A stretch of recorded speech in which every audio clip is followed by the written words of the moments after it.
Harry deserves to be punished. Cruel acts with Meghan to make the late Queen grieve. Sometimes I read old posts again, and today I'm kind of upset about a little issue. Harry and Meghan's relentless attacks on the royal family are simply a reflection of their deep-seated resentment, and also their jealousy that they'll never be the future king and queen. All they have really achieved, though, from their nasty attacks and inappropriate intrusions on events, because they were not the most important people, has exposed them as being very problematic and also disloyal. Their repatriation into the monarch would definitely be a disaster.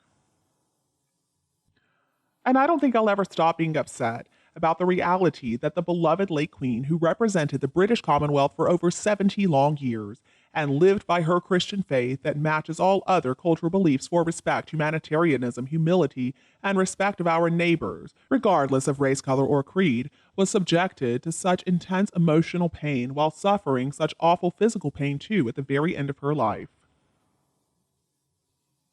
Honestly, folks, I don't see how anybody couldn't be angry at the two of them. I mean, they're so selfish, their self-centered, attention-seeking attitude didn't have a thing to do with building a stronger monarchy and international relations with the Commonwealth and beyond. Instead, it had everything to do with looking at them, curtsying to Meghan, and looking up to Meghan and Harry as some type of celebrities. Well, Meghan, you were never going to be the star of the show. The star was always going to be the head of the monarchy. It doesn't matter how elderly she was, how many lines may have been on her face. It is about how much respect they have for their people, for the country, for the environment. Meghan and Harry are just so selfish and so out of touch, and what they did was unforgivable. So I can only take comfort in understanding that eventually karma's going to come knocking, and they're going to have no choice but to answer. A friend of the late Queen has dismissed Harry and Meghan's reported decision to stop spilling royal secrets, saying that Meghan and Harry really should have held their peace in the last months of the late Queen's life, when it was clear that she was sick and she was in a lot of physical pain. The friend's angry response came after a story in the British tabloid The Sun claiming that Harry and Meghan are going to stop creating content criticizing the royal family. An anonymous source said that period of their life is over as there is nothing left to say. The friend's furious reaction represents a rare insight into the closely guarded and very secretive circumstances surrounding the death of the late Queen, who passed away in Scotland back in September of 2022, and the Daily Beast has reported that it was a result of bone cancer. So this friend of the late Queen's told the Daily Beast, for the last years of her life, certainly from when her husband died in April 2021, the Queen was in a lot of pain. In the last months, of course, it got a lot worse. By the time the Platinum Jubilee rolled around in June of 2022, she couldn't even see very well. She couldn't hear very well, and she was easily confused. She could barely even move from her apartments in Windsor Castle. It took everything she had just to appear on the balcony at the Jubilee. That was the time for Harry and Meghan to bite their tongue. Instead, they produced this unending stream of incredibly hurtful films and interviews attacking her life's work. For Harry to announce he was writing a memoir when his grandmother was not just recently widowed, but actually dying herself, as he must have known she was, well, the cruelty of it takes the breath away.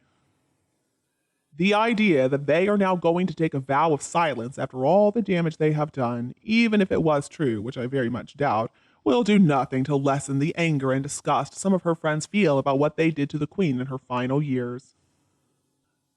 And I don't think I'm ever going to get over it either. I think I will always be disgusted by Harry and Meghan's behavior towards the late Queen, her late husband, William and Catherine, and the works of charity and goodness that the royal family did all around the world.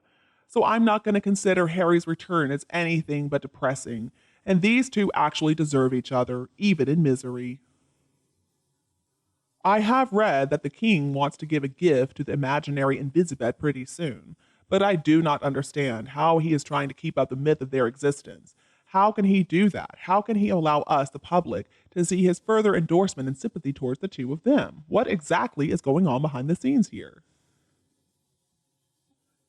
Now, Meghan and Harry have certainly done a lot. I mean, just think about all the lies, the manipulation, the fakery. But it is how they both treated the grandparents that makes me really angry. What they did is criminal. It's called elder abuse under several categories, actually. If we acted like that, we'd probably be prosecuted. But Harry just wants to treat his own family that way. It's unforgivable. Unfortunately, though, they're so self-centered, and they don't have any sense of compassion or empathy for other people. At some point, one or both of them is going to want to resume their positions within the royal family. And as a family matter, of course, that's up to them. But for the constitutional monarchy, if they accept the two of them, that would spell disaster. I think lots of people would become Republicans, actually, if the king just shows how little he considers the views of his people, whom, by the way, he has sworn to serve by facilitating a return to working status for the gruesome twosome. They're not simply narcissists, they are psychopaths. Only somebody with a really disturbed mental disorder would dish out the cruelty that Harry did to his own grandparents in their last months on this earth. And I don't really care about the details of what part Meghan played in this particular brand of cruelty. She should be irrelevant. After all, they were his grandparents. They loved him, they took care of him, they protected him his entire life, and they only wanted him to be happy. Now, if happy meant being with Meghan, then all right, they were going to be able to swallow that pill. But Harry is the one to blame for making their last years an absolute hell. And even though I doubt it bothers him, I hope that Harry feels shame for this. I hope that someday his grandson can read and learn and dish out the same treatment to him. He'd deserve it. The wheels of justice may turn slowly, but they are a-turning. Retribution is always going to come eventually. And it's no comfort for everybody who loved and admired the amazing queen and her constant prince. I'll never forget the way that Harry just sat there not saying a word as Meghan mocked the late queen with her curtsy. I mean, just imagine this rude, ignorant, trashy piece of garbage mocking a queen who worked every single day of her life without complaint, was respected by people all around the world, and is a wonderful, generous, beautiful grandmother. How many celebrities would really want to be with Meghan in any way, shape, or form? Meghan really showed the world what a nasty piece of trash she really is. And I'm sure that Harry knew about his grandmother's ill health, or at least he would have picked up on how frail she was becoming. He had spent his whole life around her after all. All of us can see it, and when our elderly relatives start becoming less active, we know that something is wrong. I still remember taking care of my father through the last few years of his life. He also had bone cancer, and like the late queen, he was brave and stoic until the very end.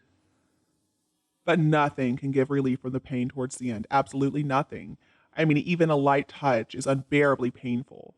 My father had his organs just eaten away by that cancer in the later stages. It was affecting him the same as I think it did with the late queen. Just gives me an idea into how much pain she was experiencing. Harry and Meghan should just be eaten up with shame for how they treated her in her last few months on this earth, but I don't think they are, especially the way that Meghan mocked her while Harry sat there with that smirk on his face. But we all know the two of them are not capable of feeling empathy and compassion for anybody. Instead, they're just a couple of spiteful, greedy malcontents. And thank goodness that the gruesome twosome were kept far away from the late queen for a long time before she passed away. She didn't actually know everything about their evil behavior, and Prince William spent a lot of time with her, taking care of her. I'm sure that gave her a feeling of peace. And thank goodness Meghan was not allowed to get anywhere near her, even after she had passed. And they made sure that Harry got there too late, too.